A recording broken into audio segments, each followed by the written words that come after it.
welcome to yet another beer review out here by the lake behind us in this hot summer weather. We got yet another Danish beer. It's going to be a first review on the channel. It's going to be from the Gourmetbryeriet, which is now, unfortunately, I wouldn't say unfortunately actually, owned by Harbo, which makes horrible beer, but it's just owned by them.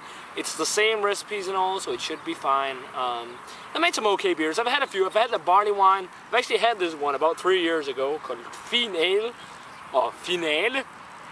Yeah, Blue Mountain Stout, I had that as well. Have you had any other beers? Yeah, I think I had the Blue Mountain Stout, and I had one I can't remember. I know one of our friends likes it a lot. Okay.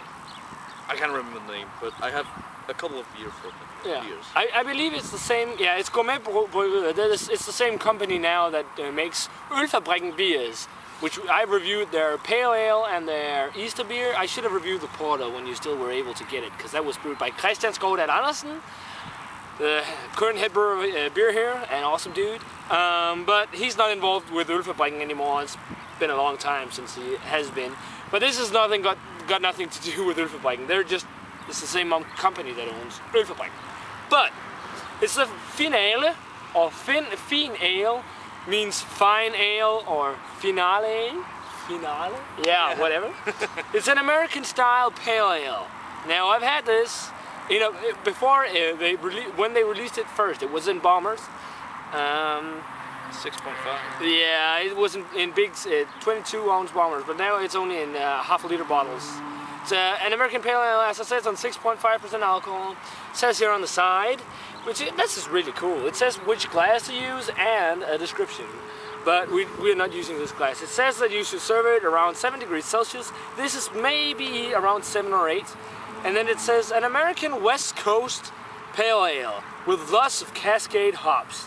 A good beer that is very good for lunch dishes, brewed with water, barley malt, wheat malts, and hops. So let's get it cracked. It's the first time I review a Gourmetbryggeriet beer here on the channel, and yeah, I mean it's a beer that's pretty easy to get in Denmark. They're just sold in supermarkets and all.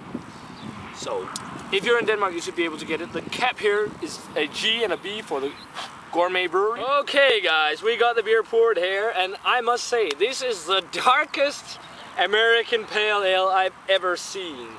This looks like a really dark amber ale. Or a brown ale. Yeah, or a brown ale. Oh, look at my head, and yours too. Pretty nice frothy head there. The color, what would you call the color, Jakob? And it's also bottle conditioned, yeah, by the way. Rubbish. Coverish.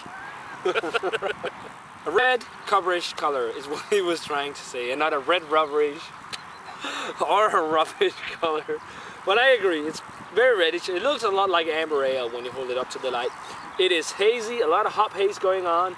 You can't really see that much through it. You can see a little. The head, 2 fingers. Yeah. Eggshell colored head. Now let's check out the aroma on this bad boy. Yeah, I definitely smell Cascade hops. I get a lot of citrus. Yeah. What about you? Some peachy notes. Caramel malts in there too. Yeah. A little metallic too, actually. I don't know if slightly, just maybe. Very vague. It's not dominant at all. I get mostly the citrus fruits, like a citrus character to it. Not intensely hoppy, but you can definitely smell the Cascade in there. Some of the sweet malts, caramel maltiness, maybe an orangey, slightly peachy note, as Jakob said. Smells to me a little like when English people interpret American beer. I've had a couple from Fuller's where they've used American hops. It's not as bold, but it's still kind of mild, but it's still got the nice grapefruity, fresh, or grapefruity, citrusy, fresh flavors. It's a gentleman. If it's like an IPA. It's a gentleman American. A gentle American. Should we give it a taste? Yeah, cheers. Cheers.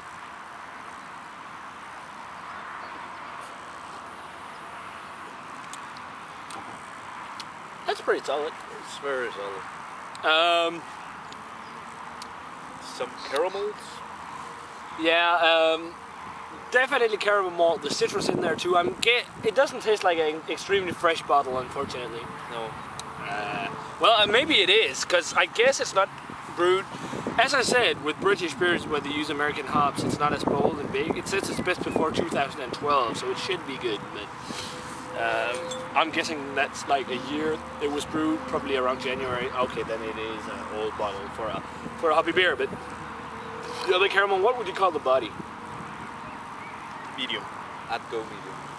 Solid medium, me too. Dry mouthfeel, but not that dry again. Nice, again, a summer beer. Really refreshing. The flavors in here, it is more of an amber ale, I would say. Because amber ales has got a little of that caramel maltiness to it.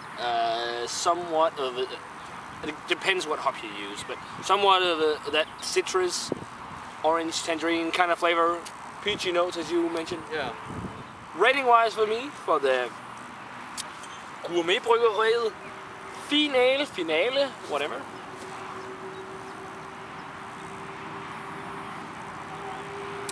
I'm gonna give it a 70. It's a good beer. Not anything exceptional, over the top. A 70.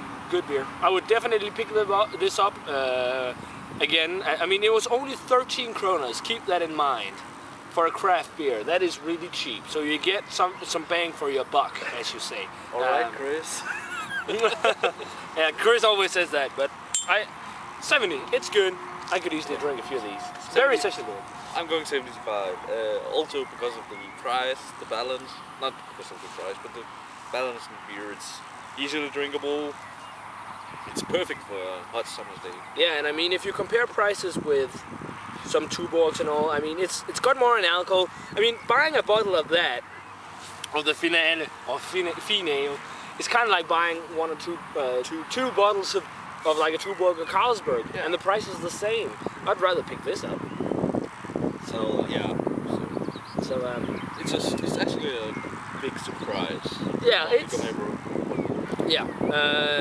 definitely something worth checking out if you get the chance. Not anything you should expect to blow your mind, but it's solid, middle of the road, amber ale, I'd say, not American pale ale. So yeah, a 70 from me, a 75 from Jakob for the Gourmetbryggeriet FinAle, however you want to pronounce it.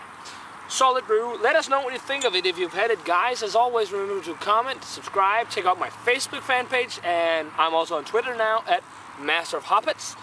And yeah, that's it for this beer review. We're gonna say cheers. Cheers. And we're gonna see you in another beer review. Yeah.